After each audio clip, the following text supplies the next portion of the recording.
마태복음 5장 5절 말씀입니다. 한 절입니다. 다 같이 읽겠습니다. 같이 읽겠습니다. 온유한 자는 복이 있나니 그들이 땅을 기업으로 받을 것이며. 아멘. 예. 5장부터는 이제 산상수훈이라 이렇게 말합니다. 그리고 이제 제일 먼저 팔복에 대해서 쭉 말씀하고 있음을 보게 됩니다.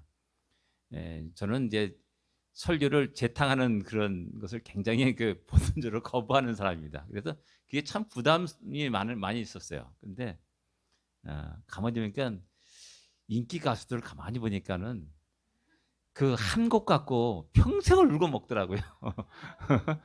그 김정구 씨는 두만강 젖은 물에 노젓는 백사공 그걸 가지고 돌아가실 때까지 그걸로 갖고 상도 타고 또 훈장도 타고 하겠습니다. 그러고 보면은 괜찮구나라는 또 스스로의 위안을 갖게 됩니다. 예, 온유한 자는 복이 있나니라는 이 말씀입니다. 먼저 이 말씀을 하기 전에 우리는 그 앞에 모인 무들의 상황을 다시 한번 돌아볼 필요가 있습니다. 외적인 어려움에 일어났을 때 내적인 여러 가지 변화가 일어나는 것을 우리는 잘 알고 있습니다. 가난한 자들입니다. 또 병든 자들이 주님 앞에 모였습니다. 자기 힘으로는 어찌하지 못합니다. 그러기에 주님 앞에 모였습니다. 그들은 삶 속에서 수많은 어려움을 겪었고 삶 속에서 큰 좌절감도 맛봤을 겁니다. 또 때로는 살기 위해서 비굴 하기도 했을 겁니다. 이런 모든 모습들은 결국 우리의 심령에 많은 문제를 갖게 됩니다. 억울함, 또 원통함, 분노의 감정을 또 품고 살아가기도 합니다. 이런 사람들이 모이게 되면 자연스럽게 반사회적인 경향으로 나타나게 됩니다. 또 종교적 영적으로는 반종교적인 형태로 나타나기도 합니다. 이래저래 사는 것이 어렵기 때문에 세상이 한번 뒤집어졌으면 좋겠다라는 그런 마음도 가지게 됩니다. 그래서 혜성같이 나타난 주님께 그들은 큰 기대를 가지고 있었을 겁니다. 어떤 사람이 말합니다. 가난한 사람들 출신들은 나중에 자라가지고 혁명가가 된다고 말합니다. 그러나 이제 어렸을 때 부자로 부족함 없이 살아간 사람들은 그가 나중에 종교에 기여하게 되고 또 개종하게 되고 크리스찬이 되게 되면은 성자가 된다라고 이렇게 이야기하는 사람도 있습니다. 그의 대표적인 사람이 프란체스코라 이렇게 말할 수 있습니다. 그 혁명가 마틴 루터가 그랬습니다. 그가 부유하게 살아간 것이 아닙니다. 아주 어려운 속에서 신학을 공부했고 또 신부가 되었고 또 종교 개혁을 일으키는 혁명가가 되었음을 알 수가 있습니다. 이런 모든 것들은 좋은 방향에서의 변화라고 할 수 있습니다. 그러나 대부분 사람들은 한번 두고 보자 라는 그런 마음으로 살아갑니다. 마음에 독을 품고 살아가기도 합니다. 한을 품기도 합니다. 어떤 사람은 복수심에 불타고 그 복수심에 의해서 살아가는 사람도 있습니다. 그것이 그 사람을 지탱해 주는 힘이 되기도 합니다. 이런 모습은 어느 정도 우리의 이민자의 모습이라 할 수 있고 이 시대를 살아가는 우리 대부분 한국 사람들의 모습이라 할 수가 있습니다. 왜냐하면 우리가 부인할지 몰라도 말합니다. 전쟁의 영향은 100년까지 간다라고 말합니다. 우리 한국은 해방의 기쁨과 또 그 전에 식민 통치와 해방과 또 6.25 전쟁의 그 아픈 상처를 가지고 있습니다. 그 영향이 100년을 가는 겁니다. 지금도 유대인들이 그렇습니다. 2차 세계대전 때 홀로코스트들 게시시에서 600만 명이 죽어갖고 극적으로 살아가는 사람들의 그 아픈 상처들, 그들은 여기에 다 이제 문신이 있습니다. 죄수 번호들이. 그걸 보면서 뭘 이렇게 그 처절했던 그 과거의 그 기억이 되살아날 것입니다.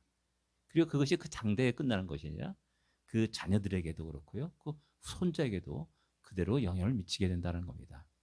한때는 이스라엘에서 즐거운 춤의 노래, 그런 것들이 금지된 적이 있다고 말합니다. 왜냐? 그들은 너무나 큰 고통을 받았기 때문에 그들 앞에서 춤추고 노래한다는 것이 죄스러운 그런 느낌이 들 때도 있었다는 사실입니다. 그렇게 그들은 수많은 어려움과 고통 속에서 어떤 감정의 지배를 받고 어떤 심령의 영적인 병든 상태로 살아가고 또 신음하고 탄식하게 되는 겁니다. 주님 앞에 모인 무리들이 바로 그러한 무리라고 말할 수가 있습니다. 이런 자들을 향해 우리 주님은 온유한 자는 복이 있나니 저희가 땅을 기업으로 받을 것이며 라고 말씀합니다. 속에는 불이 일어납니다. 속에는 분통이 터집니다. 원망이 일어납니다. 복수심도 일어나는데 온유한 자는 복이 있나니 라고 말씀하시는 주님의 그 말씀은 도저히 이해할 수 없고 또 납득하기 어려운 말씀일 수가 있습니다. 두 번째 우리가 생각할 수 있는 것은 온유에 대한 우리의 이미지는 무엇이냐라는 겁니다. 예, 우리 주님은 온유한 자는 복이 있다라고 말씀하셨습니다. 근데 우리는 이 온유라는 단어를 딱 생각할 때 우리 머릿속에 그리는 어떤 모습은 어떤 거냐라는 겁니다. 어쩌면 우리 저 사람 착한 사람이다 라는 그것을 갖다가 이제 온유로 우리 이해합니다. 온순한 사람, 뭐 그런 의미도 있고요. 아무리 이렇게 약간 건드려도 전혀 화를 내지 않냐는 사람, 늘 웃고 웃으면서 살아가는 사람, 잘못하면 이제 정신병자 아닌가 이렇게 생각할 수도 있습니다. 뭐 그런 사람의 이미지를 갖게 됩니다. 영어 단어도 이제 험블과 미크라는 단어로 이렇게 번역되어 있습니다. 이런 이미지는 결코 강한 이미지가 아닙니다. 지극히 약한 어떤 토끼 같은 이미지를 가지고 있습니다. 어떻게 이런 사람들이 이 험난한 세상을 살아갈 수 있는가라는 그런 염려가 일어나게 됩니다. 예, 실제로 역사 속에 수많은 사람들이 기독교에 대해서, 교회에 대해서, 성도들에 대해서 그렇게 바라봤습니다. 무력으로 세상을 지배했던 로마 제국의 대표적이라 할 수가 있습니다. 이들은 힘을 숭상하는 자들입니다. 적자생존 법칙이나 정글의 법칙을 숭상했던 사람들입니다. 그런 자들이 기독교인들을 지극히 약한 이미지로 생각했습니다. 그냥 쉽게 죽이는 겁니다. 불태워 죽이기도 하고 십자가에 죽이기도 하고 사자밥에서 죽이기도 합니다. 그리고 수많은 사람들이 속절없이 한거 없이 오히려 기쁨으로 그 죽음을 달게 받으면서 죽어갔음을 보여주고 있습니다. 그래서 이 온유란 단어는 지극히 약한 존재, 토끼 같은 존재, 세상에 적응하지 못할 그런 자의 모습으로 이렇게 이야기했고 말했습니다. 그러나 뚜껑을 열어본 결과 기독교는 그렇게 허약하지 않았다는 사실을 역사는 분명히 우리에게 보여주고 있습니다. 성도 역시 마찬가지였습니다. 로마 제국 같은 일사불란 군사 조직이 없음에도 불구하고 기독교는 쇠퇴하지 않았습니다. 도리어 로마 제국을 점령해 들어갔습니다. 한 영혼들을 잠식해 갖고 점령해 들어갔습니다. 그들이 칼 아래 속절없이 죽어가야만 하는 크리스찬들이었지만은 그들은 결코 죽음을 두려워하지 않았습니다. 예수를 위해 기꺼이 죽음을 택하였습니다. 그들은 토끼같이 연약한 모습이었습니다. 그러나 결국 그들은 로마 제국을 점령했습니다. 세상 사람들이 연약하다고 하는 그 사람들이 세상의 역사를 바꾸게 된 것입니다. 그 세상의 역사가 바꾸는 그 중심에는 언제나 크리스찬들이 있었고 교회가 있었고 기독교가 있었다는 사실을 알 수가 있습니다. 여러분, 인권이라는 단어가 어디서 시작됐습니까? 이슬람 세계에서 인권이라는 단어가 없습니다. 기독교 세계에서 일어난 겁니다. 노예 해방이라는 단어가 어디서 시작됐습니까? 이슬람 세계 불교에서 시작되지 않았습니다. 교회 안에서 시작되었습니다. 깨어있는 성도들이 수많은 어려움과 사회적인 불이익을 당하면서도 노예 해방을 주장하였고, 결국 시간이 흐름에 따라서 전 세계는 노예 해방을 선포하는 역사의 방향으로 나갔음을 역사는 우리에게 이야기해 주고 있습니다. 연약한 것 같습니다. 토끼 같은 그런 모습입니다. 그러나 성도들은, 신실한 주님의 백성들은 일곱 번 넘어져도 다시 일어난다는 우리 잠언의 말씀처럼 용감히 살아간 사람들이 바로 성도들이라는 사실을 우리는 깨달아야 됩니다. 그렇다면 온유란 이 단어는 결코 토끼같이 힘없고 나약한 그런 자들이 아니라, 또 자신의 감정에 휩쓸려 가지고 하나님의 뜻을 무시하고 하나님의 뜻을 거역하는 자들이 아니라, 진정으로 세상을 변화시키는 그런 만한 용기와 힘 있는 자임을 우리는 깨닫게 됩니다. 세 번째 우리가 생각하는 건 뭐냐면, 모세의 일을 통해서 온유한 자의 모습을 한번 돌아볼 필요가 있습니다. 성경에서 온유라는 단어는 모세의 성품을 말할 때 사용되어졌습니다. 그리고 주로 다윗의 시편에 이 온유라는 단어가 자주 나옵니다. 그런데 이 단어의 공통점이 있습니다. 이 단어의 공통점은 큰 어려움에 직면했을 때, 그때 그는 온유했다라고 이렇게 말을 하고 있습니다. 그냥 이렇게 평화로울 때, 평안할 때 그 사람은 참 온유했다라고 말하는 게 아니라, 험난 파도 속에, 너무 극한 어려움 속에도 그는 온유했다라고 이렇게 말하고 있고, 그런 자들은 결국 복을 받는다라고 이렇게 노래하고 있고 말하고 있는 겁니다. 어려움에 직면하게 되면 우리는 불안해합니다. 걱정과 근심을 가지고 살아갑니다. 더 나아가서 우리 자신의 모든 역량을 총동원해서 그 어려움들을 극복해 나가려고 합니다. 그 난국을 헤쳐나가려고 합니다. 돈을 의지하기도 하고 자기 자신의 인간관계를 의지하기도 합니다. 그러나 모세나 다윗은 그렇게 하지 않았다는 말입니다. 근심과 걱정과 불안과 공포의 마음이 있다 할지라도 그 어려운 상황 속에서 당황하지 않고 그 상황을 잘 대처했음을 성경은 우리에게 증거하고 있는 것입니다. 모세 예는 민수기 12장에 잘 나타나고 있습니다. 모세가 구수연을 취했습니다. 형인 아론과 누인 미리암이 그에게 찾아와서 그를 비방합니다. 세상에서 제일 똑똑한 사람이 누군지 아십니까? 미리암입니다. 미리암. 미리 알았기 때문에. 그래서 미리암이라고 말하는 겁니다. 예, 그래서 모세를 비방하기 시작합니다. 이들의 비방은 광야 행군을 하는 이스라엘 백성들에게 굉장히 중요한, 아주 충격적인, 그리고 큰 문제를 드러내는 일이라 할 수 있습니다. 그들은 모세의 도덕적인 흠결을 들춰냅니다. 그러므로 말미암아 그의 지도들에게 심대한 그 상처를 주게 됩니다. 그 지도력의 상처는 결국 광야 행군의 큰 위기가 닥치게 되는 것입니다. 근데 성경은 민수기 12장 3절에 온유함이 지면의 모든 사람보다 승하더라라고 이렇게 기록하고 있습니다. 갑자기 모세의 온유를 말하고 있습니다. 과연 모세는 이런 상황에서 어떻게 그들을 대응했을까, 그 상황을 대응했을까라는 생각입니다. 함께 논쟁했을까요? 야, 형이요, 누니요, 어떻게 그런 말을 나한테 할 수 있는가? 분노하고 또 원망했을까요? 불쾌감을, 감정을 폭발하고 말하는 모세일까요? 뭐였을까요?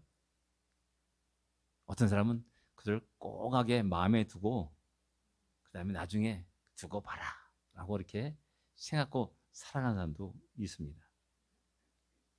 근데 성경은 온유함이 모든 주변의 모든 사람보다 승하다라고 말하는 것을 볼 때 결코 모세는 그렇게 반응하지 않았을 것이라는 사실입니다. 그 어떤 비방에도 흔들리지 않았고 감정에 사로잡히지 않았음을 우리는 쉽게 짐작할 수가 있습니다. 그리고 자신의 어려운 위기 상황을 함께 가지고 나갔을 것이고 또 기도했을 것이라는 사실을 우리는 또한 상상할 수가 있습니다. 바로 이러한 모세를 향하여서 온유함이 지면의 모든 사람보다 승하더라라고 이렇게 말하고 있습니다. 실제로 모세는 어려울 때마다 위기 상황에 있을 때마다 하나님께 엎드렸습니다. 홍해 앞에서 그랬습니다. 광야 행군에 때 물이 없을 때 또 그랬습니다. 먹을 것이 없어 모든 백성들이 아우성 칠 때 원망할 때 역시 마찬가지 똑같이 동일하게 하나님께 가지고 그 문제를 나갔습니다. 성경은 이런 모세를 온유한 자라라고 말하고 있는 겁니다. 다윗도 마찬가지입니다. 오랜 세월 사울의 추격을 피해서 도망하는 자의 모습으로 살아왔습니다. 그리고 그 사울을 죽일 수 있는 너무나 절호의 기회 딱 두 번이 그 앞에 나왔습니다. 그러나 그는 쉽게 단칼에 사울을 죽이지 않았고 도리어 살려보냈습니다. 그리고 자기의 어려운 그 길을 그냥 또 걸어갑니다. 이러한 모습을 또 역시 마찬가지 우리는 온유한 다윗의 모습으로 이렇게 이야기할 수가 있는 겁니다. 어떻게 다윗과 모세는 이런 마음을 가질 수 있냐라는 겁니다. 우리들과 비교하면 정반대의 모습을 우리는 볼 수가 있는 겁니다. 우리는 쉽게 흔들립니다. 쉽게 감정의 포로가 되기도 합니다. 쉽게 우리의 분노를 포출하기도 합니다. 그리고 격한 말을 우리 입에서 내뱉기도 하고 또 실적으로 그런 행동을 하기도 합니다. 그래서 내 손에 만약에 칼이 있었다면 그냥 그 감정에 휩쓸려가지고 옆에 사람을 찌르기도 한다는 사실입니다. 과연 모세와 다윗은 어떻게 이런 마음을 가지고 살아가느냐는 겁니다. 험난한 세파에 시달리면서 어떻게 이런 마음의 평안을 유지하며 살아갈 것이냐라는 겁니다. 호수에 돌을 탁 던지면 그 파문이 쫙 퍼져나갑니다. 귀는 열려있기 때문에 들리는 소식들이 있습니다. 그럴 때마다 우리 심령이 넘칩니다. 눈은 떠있기 때문에 꼴 보기 싫은 모습도 우리 눈으로 볼 수밖에 없습니다. 그럴 때마다 흔들립니다. 그럴 때마다 괴롭기도 합니다. 그럴 때마다 또 분노의 감정이 솟아오르기도 합니다. 어떻게 우리는 이런 온유의 마음을 유지할 수 있냐는 겁니다. 생각하는 것은 뭐냐면 시편 25편 9절에 이렇게 말씀합니다. 온유한 자는 정의로 지도하시며 온유한 자에게 그의 도를 가르치시로다 라고 말씀합니다. 또 29편 4절에 보면 주의 도를 내게 보이시고 주의 길을 내게 가르치소라고 말씀합니다. 이 두 말씀을 유추해 보게 되면은 온유함은 주의 도, 공의, 진리, 말씀 이것과 밀접한 연관성을 가지고 있다는 사실을 알 수가 있습니다. 그건 뭐냐면은 진리 가운데 굳게 설 때 우리는 이런 온유의 마음을 가질 수 있다는 사실입니다. 그 진리에 서 있지 못할 때 늘 우리는 흔들릴 수밖에 없습니다. 갈대듯 같이 흔들립니다. 늘 요동합니다. 아침에 마음이 다르고 저녁에 마음이 다릅니다. 그렇게 끝없이 요동하는 우리의 심령들을 볼 수가 있습니다. 결국 뭐냐면 진리 가운데 서지 못하는 우리의 연약한 모습을 할 수가 있습니다. 그러나 모세는 하나님의 뜻을 분명히 아는 자였습니다. 하나님을 대면하여서 말하고 대화하는 자였습니다. 그러게 누구보다도 하나님의 굳건한 의지, 뜻을 알고 있었습니다. 그러기에 흔들리지 않습니다. 그러기에 마음의 경랑이 일어나지 않습니다. 미리암과 아론의 그 비방에도 흔들리지 않은 마음을 가질 수 있었다는 사실입니다. 두 번째 보면 시편 30편 11절의 말씀입니다. 이 말씀 우리 주님이 오늘 인용해서 말씀하는 겁니다. 오직 온유한 자는 땅을 차지하며 풍부한 화평으로 즐기리로다 라고 이렇게 말씀합니다. 그리고 이어서 30절 9절에 여호와를 소망하는 자는 땅을 차지하리로다 라고 말씀합니다. 그건 뭐냐? 온유한 자와 여호와를 소망하는 자를 같이 놓고 있다는 사실입니다. 이 말을 합치게 되면은 여호와를 소망하는 자가 온유한 자라는 사실입니다. 이 소망한다는 말은 여호와를 기대하는 자라는 말입니다. 그리고 또 여호와를 신뢰하는 자라는 의미를 가지고 있는 말입니다. 모세는 하나님의 전능하심을 신뢰했습니다. 하나님이 변하지 않는 그 언약을 신뢰했습니다. 결국 하나님이 그 모든 일들을 이루실 것을 신뢰하고 의지했습니다. 이 신뢰의 폭이 넓고 깊을수록 높을수록 온유한 마음을 가질 수 있다는 사실입니다. 세수대에다가 물을 떠놓고 작은 돌을 톡 던져도 파장이 일어납니다. 근데 거대한 태평양 한가운데 지체만 바위덩어리를 탁 던져도 뭐 물이 튈 거예요? 뭐 그런 겁니다. 그러니까 내가 얼마나 하나님을 신뢰하느냐, 내가 얼마나 하나님을 의지하느냐에 따라서 우리가 온유한 마음을 유지시킬 수 있냐 없느냐가 결정되는 것이라 할 수가 있습니다.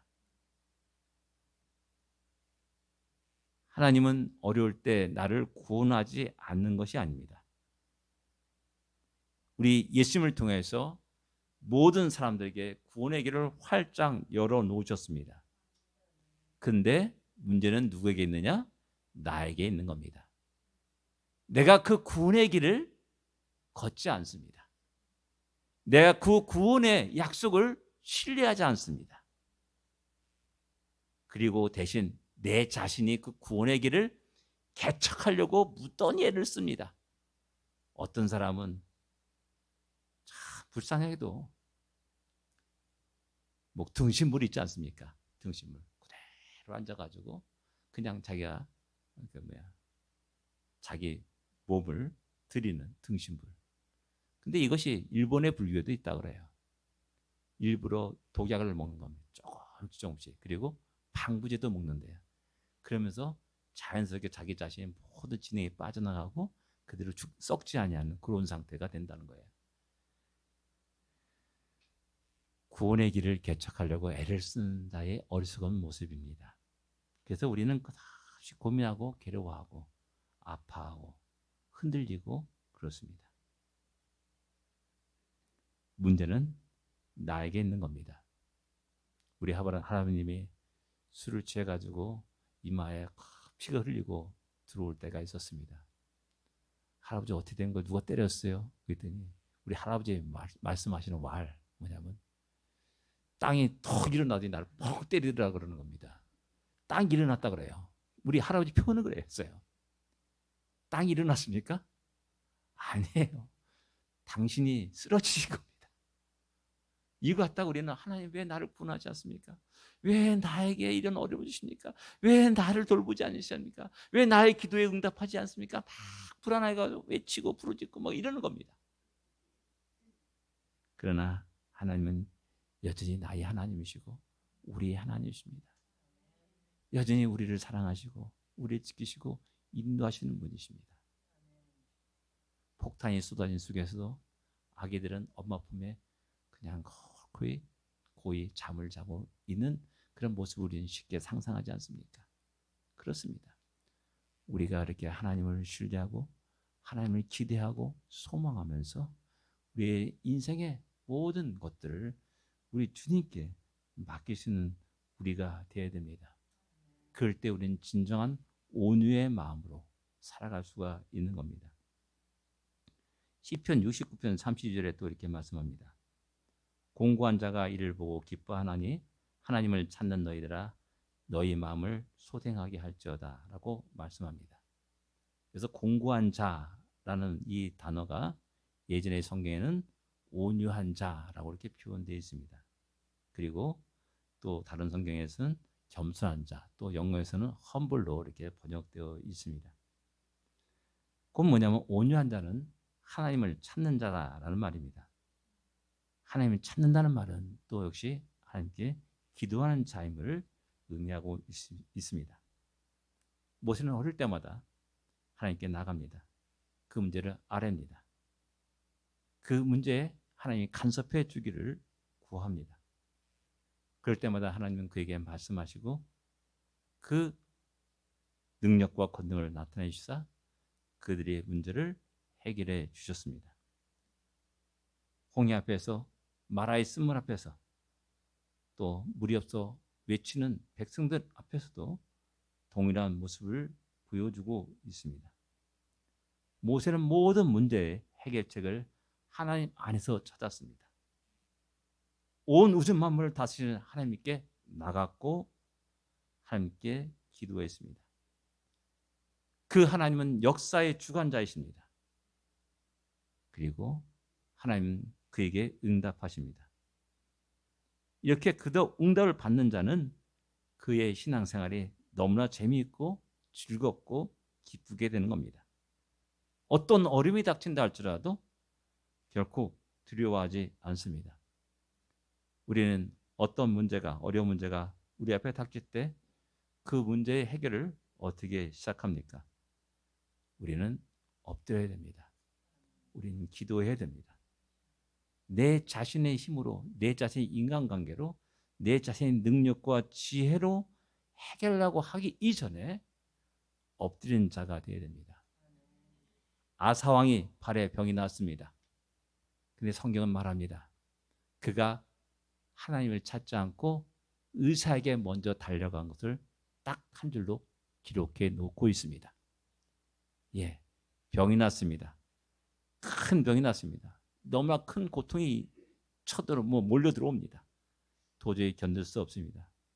우리는 어떻게 해야 됩니까? 911 불러가지고 급하게 에머전시 불러가지고 불러야 되고 그 병원으로 달려가겠습니까? 아닙니다. 제일 먼저 주여라고 부르짖는 우리가 되어야 됩니다. 하나님 왜 이렇습니까? 라고 하나님께 나가는 우리가 되어야 됩니다. 내가 너무나 고통스럽습니다. 괴롭습니다. 너무나 아픕니다. 견딜 수 없습니다. 라는 이 아픔의 그 감정을 그대로 하나님께 토해내야 됩니다. 하나님은 당신을 찾는 자에게 당신을 의지하는 자를 갖다가 멸시하지 않습니다. 그리고 주님의 능력과 권능을 나타내시사 또한 그것을 치료하실 뿐만 아니라 또 많은 사람들을 통하여서 그 치료의 길을 걷도록 하시기도 합니다. 이런 모든 것들이 바로 우리 안에 일어날 때 우린 진정으로 온유한 자의 모습으로 살아갈 수가 있습니다. 하나님의 약속을 분명히 알고 살아가는 사람, 그 마음에 조용함이 있고 또 여유가 있게 됩니다. 이것을 바로 온유한 상태라 말할 수가 있는 겁니다. 하나님의 뜻과 의지를 분명히 아는 자의 마음속에 일어나는 평화로움이 바로 온유라고 할 수 있습니다. 하나님의 선하심을 분명히 믿고 사랑한 자의 마음에 찾아오는 확신, 그것이 바로 온유라고 할 수 있습니다. 하나님의 놀라운 사랑과 계획을 느낄 수 있는 자의 기쁨과 감격, 흥분, 그것이 바로 온유라고 말할 수 있습니다. 이런 것이 분명한 자는 하나님의 어떤 명령도 즐거움으로 순종합니다. 그에 따르는 무한한 기쁨과 즐거움을 맛보게 됩니다. 순종함으로 인한 오늘에 당하는 수많은 어려움들을 참고 인내합니다. 그리고 하나님의 때를 기다릴 수 있습니다. 이런 사람들은 세상의 모든 비방과 도전에도 흔들림이 없습니다. 어떤 상황 속에서도 하나님에 대한 믿음으로 오는 평화를 마음껏 누리게 됩니다.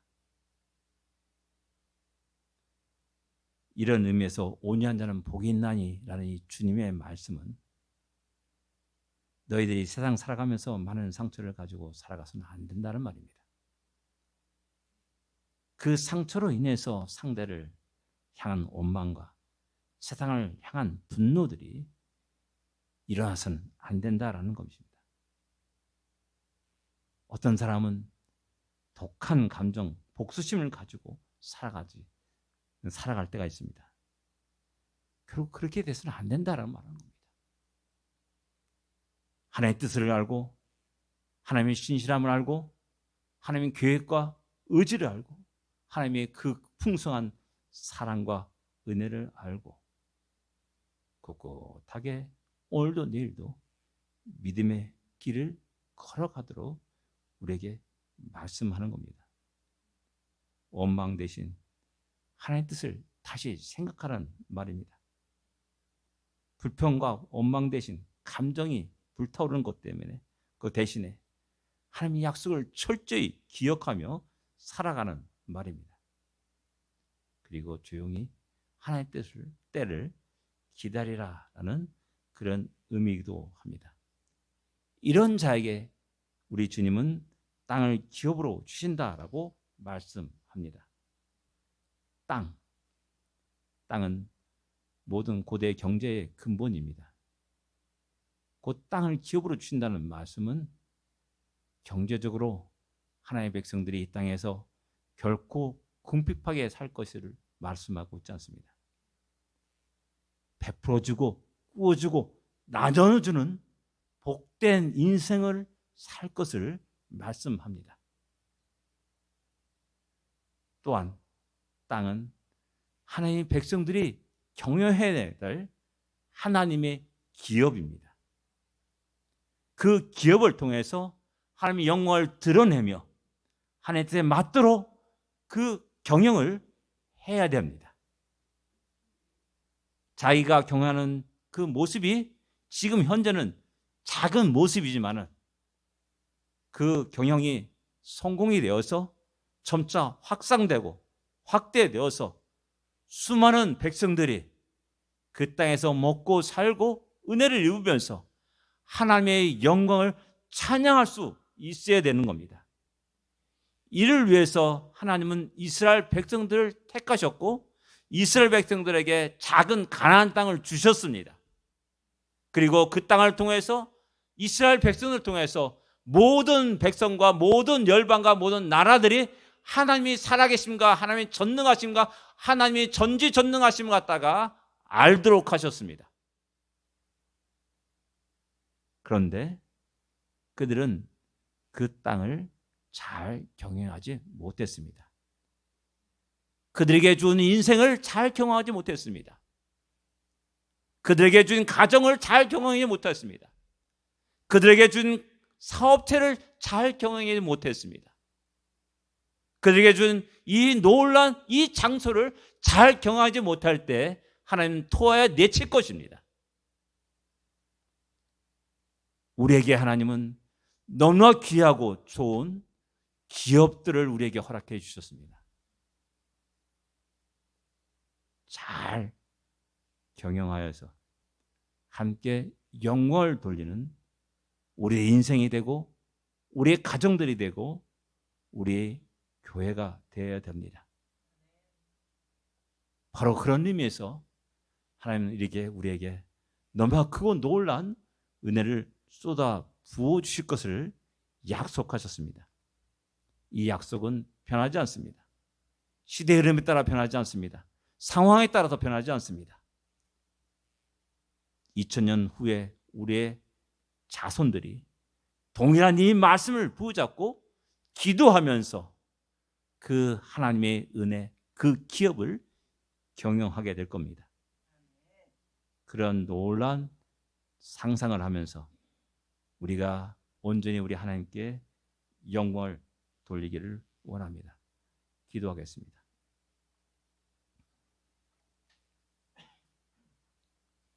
우리는 살아가면서 좀 오래 살면 살수록 인간들에 대한, 세상에 대한, 이 역사에 대한 많은 상처를 가지고 살아갑니다.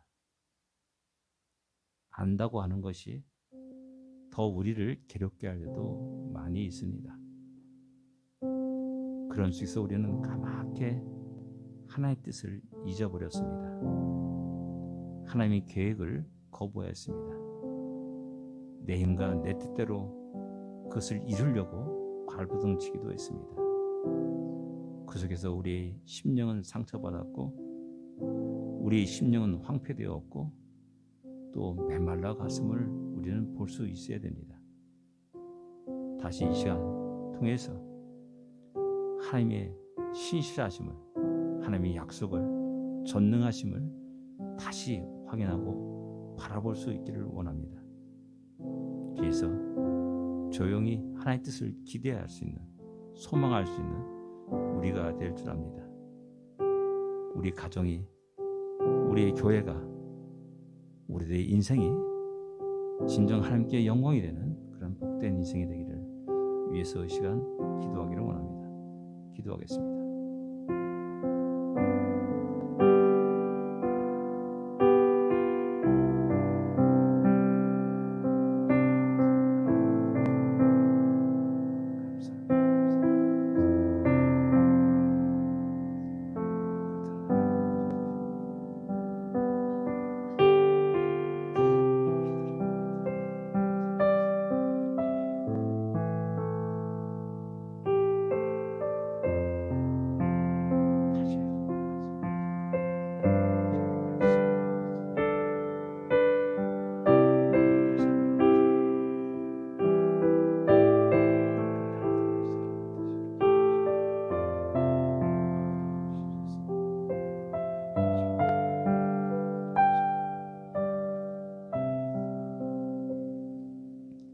하나님 감사합니다.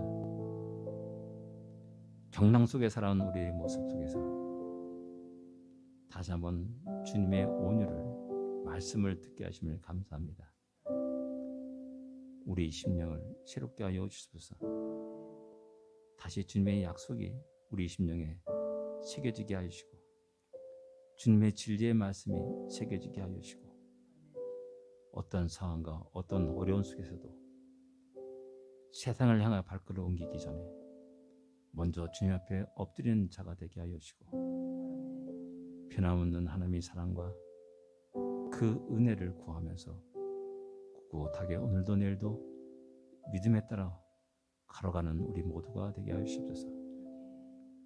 하나님이 주시는 이 놀라운 기업을 잘 경영할 수 있는 우리가 되게 하여 주시옵소서.